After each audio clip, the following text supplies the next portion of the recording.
In this video, we're going to explain everything you need to know about corporate onboarding and how it can boost your company culture.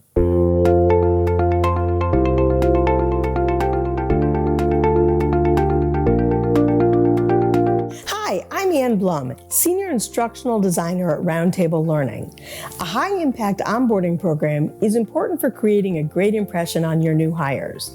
At Roundtable, we're here to give you the information and resources you need to build an engaging onboarding program.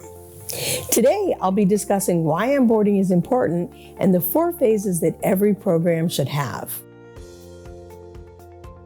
Onboarding is the process by which a new hire is introduced to an organization and their role within it. Onboarding is one of the most important things that a training organization does because it's the new hire's first impression of their new organization. When done well, it can affirm their decision to join the company and set them up for success in their role. The first phase of any onboarding process is orientation. It's during this initial phase that employees learn about the company itself. While it's different in every organization, typical components include a senior leader welcome, review and discussion of the handbook, information about the organization's culture and history, as well as information about their values and how they incorporate diversity and inclusion. One of the challenges with this phase of training is creating an awesome experience in a scalable way. One solution is to use immersive technology. For example, you could use augmented reality and have employees scan posters using their phones. They could learn more about the culture or the history, or even how things are done at distant locations within the organization. The second stage of the onboarding process is role-specific training. In this stage, the new hire learns more about the skills and processes that make up the day-to-day work associated with their role. While there's obviously great variation in this phase of the training, it typically involves the information that an employee needs to be successful. For example, the specific skills, details about the steps and processes, safety training, if there are any compliance information that's required, as well as how their work will be assessed. VR can be used to keep this kind of training engaging and interactive.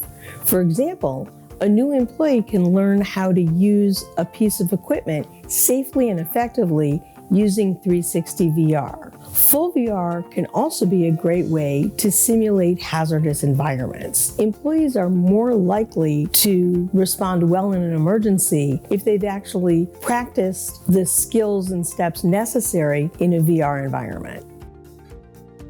The third phase of onboarding is transition. In this phase, an employee transitions from their role as a new hire to being a fully productive employee.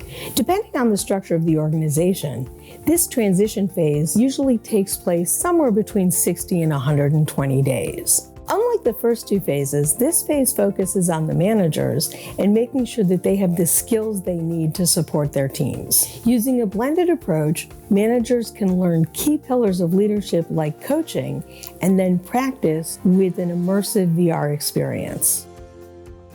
The final phase of onboarding is ongoing development. It involves crafting a long-term plan for continued career and personal growth. Once an employee is comfortable in their role, the focus shifts to what they need for their long-term success in the organization. Frequently, this begins with a competency assessment and then perhaps an individual development plan so that they can target the technical and leadership skills they need to develop.